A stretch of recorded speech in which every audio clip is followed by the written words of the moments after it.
சாமியார் நல்ல பரிகாரம் பண்ணுங்க சாமியார்.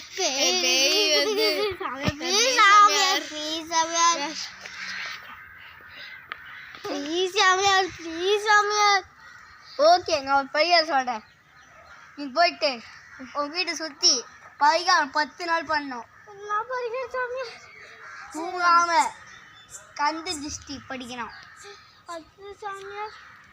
அடுத்தது வீட்டை சுத்தி அழகா துளசி எலி மட்டும் வீட்டுக்கு வைக்கணும். கடைசி பரிகாரம் ரொம்ப டேஞ்சரஸ். கோதை போட்டு அந்த கோதை எந்த வச்சு அந்த விளக்கு வச்சு அந்த விளக்கு புல்லு எப்படி பழக்கணும். அந்த விளக்கு அணையாமல் பார்த்துக்கணும். அணைஞ்சா உங்கள் வீட்டுக்குள்ள பேய் வச்சு 100% உண்மை. சரி, நீங்கள் போய் பாருங்க.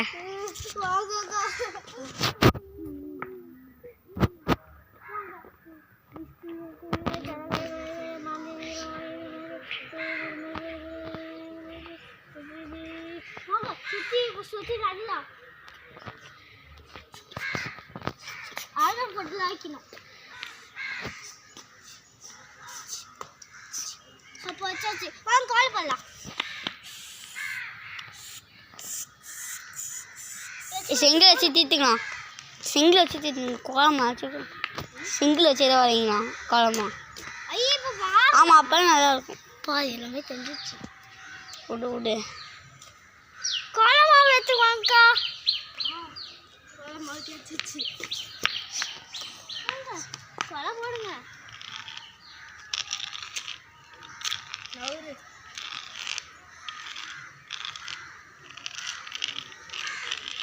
கோலம் போட்டாச்சு. விளக்கு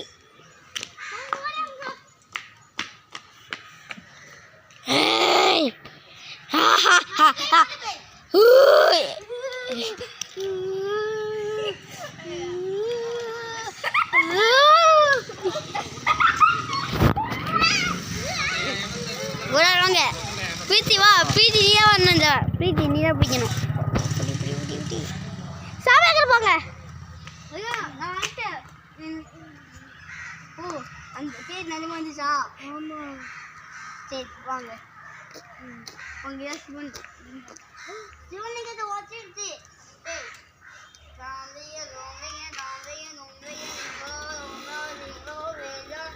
இந்த கள்ளி செடியை உங்க வீட்டுக்குள்ள வைங்க. இது நீ பத்திரமா தலைக்காணிக்க வச்சுக்கணும். அதை வச்சு உங்ககிட்ட வரையாட பேய் சத்தியா போகணும். இது உடையக்கூடாது. லைட்டாக கீழே விழுந்தாலும் கீழே விழுந்தாலும் அது உங்கள் வீட்டுக்குள்ள பேய் வந்துடும். பண்ணிடலாம்.